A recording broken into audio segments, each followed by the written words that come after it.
There was two different patterns that we were looking at in here for those of you that are new, and that is this one right in here, which is the TLTs and the ZBs, and they come like way out over here before there's a bottom.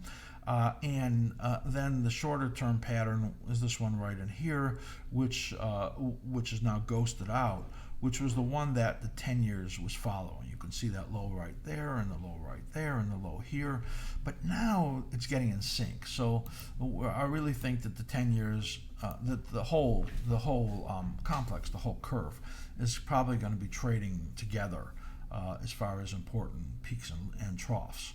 So here you can see that declining phase extending well beyond what was the ideal right over here, and now joining up with the low that's expected in TLT and ZB somewhere out over here in late September or into October.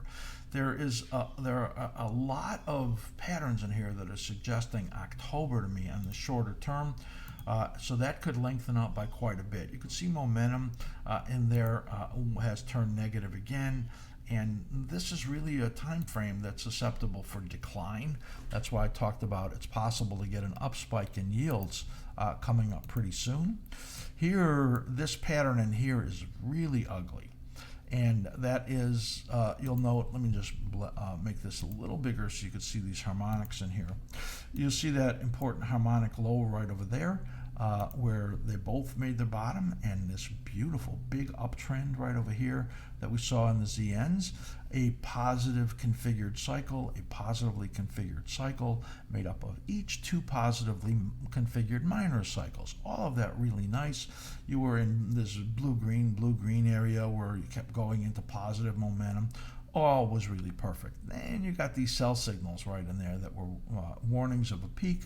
You made a low right here, and you tried to rally. And look at this. It's already looking like it's going to break that. See the note, cycle low support, and a breakdown is negative. If that's the case, then this cycle right over here, if it breaks that level, will have turned down already. The fact that it's testing it is a warning of that.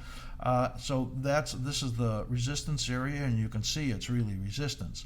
This is likely to start moving down again and chugging its way down, and there's that potential for the interest rate spike. And when I look at the timing right over here, that is going to show you that this mid-October period, 1017, where that bottoms, is where that weekly cycle may really stretch out to, which is a long way to get out here into October, right, like out over here. So it's possible that we're getting a shift. These cycles are widening by a little bit, and overall this is not a good picture when you look at that, and it really is reflective of investor attitudes of interest rates moving up and getting ahead of that. So that's what we want to illustrate to you, is what the money flows suggest based on these patterns, and this suggests that interest rates will be moving to the upside.